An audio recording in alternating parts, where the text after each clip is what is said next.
This video is a follow-on from the previous 9 videos dealing with price in the precious metals markets. If you haven't seen those videos, I'd recommend you doing so before watching this one. So let's pick up where we left off and continue looking at valuations as it relates to value and price. In the previous video, we looked at various different scenarios dealing with value and price action. The idea that I wish to convey in this video is the rather abstract nature of value and also the rather fluid nature of its relationship to price.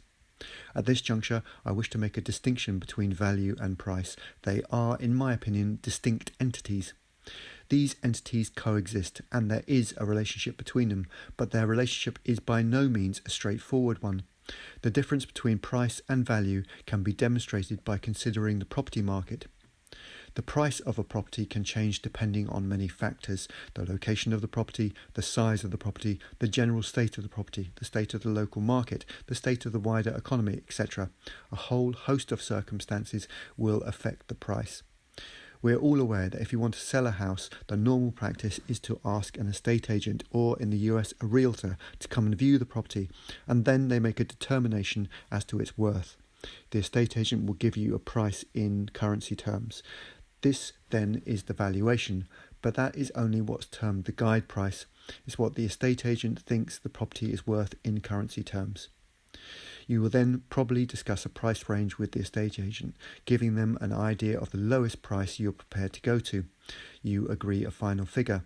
This then is the asking price. This is the price that the house goes on the market for. You, as vendor, naturally would want to get the highest price possible, as much as you can get for the property. And conversely, a person interested in buying the property would want to get the lowest price possible. They would want to pay as little as they can. Say someone is interested in buying your property. Unless the buyer automatically agrees to pay their asking price, there might follow a bit of negotiation on price, but hopefully you can both reach an agreement that is suitable to both parties. I should also say that the true price of the property, of course, is what someone is prepared to pay for the property. If no one wants to buy it, what is it worth then? Not a lot, I would say. But what about the value of the property? If we're considering value, then a house must have some kind of value. It's a hard asset after all. However, depending on the condition of the property market and the wider economy, etc., this value might not be reflected in the price. As I said a moment ago, it might not be worth much in currency terms if nobody wants to buy it. Currency is used as a measure of its value in monetary terms, and the price of the property might correspond closely to the value that both the vendor and the purchaser have in mind, but then again, maybe not. Let's now take a quick look at current market conditions. The housing market is already being badly affected by the increase in interest rates. By raising rates, the Fed and other central banks are destroying demand in their respective national economies. And real estate sector is something which is particularly sensitive to rate increases. We've already seen a significant downturn in real estate market in the US and in Europe. The demand for property will probably continue to go down, and prices for property will reflect this reality. But then, as the currency crisis becomes ever more apparent, there might possibly, just possibly, be a temporary increase in demand as some people with disposable income rush to buy hard assets. Buying a house or putting your currency into real estate is better than just watching your hard-earned wealth disappear before your very eyes. In economics, this is known as the crack-up boom. I might talk about this phenomenon in a future video. Although we must bear in mind that this probably won't have a big effect and won't increase demand across the whole sector, this effect might be limited and rather random. Furthermore, we must also consider that real estate is not a liquid asset as compared to other assets, and also the process of buying a house is generally quite lengthy. There's no doubt that real estate has a value, but demand will drop off again once this effect has run its course. Then, as hyperinflation gets underway in earnest, prices will rise in an exponential fashion. But it's really important to be aware that this doesn't mean that real estate is booming once again. It just means that the currency is losing its value as compared to real estate. In economics, relativity is an important concept. This means that everything will be going up in price, some things more than others, especially food and other necessities for life. I've done a couple of videos about this if anyone's interested, entitled Inflation and Deflation in a Hyperinflationary Environment.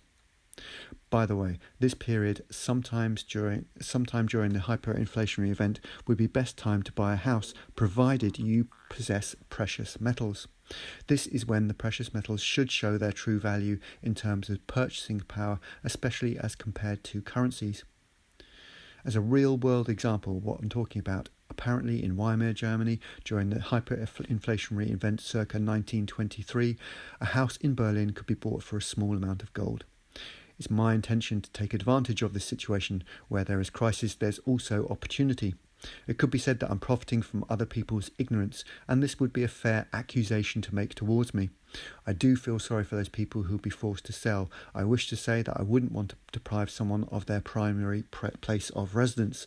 I would really only be interested in buying someone's second home, a holiday home, or I'll buy a piece of land on which I can build a house.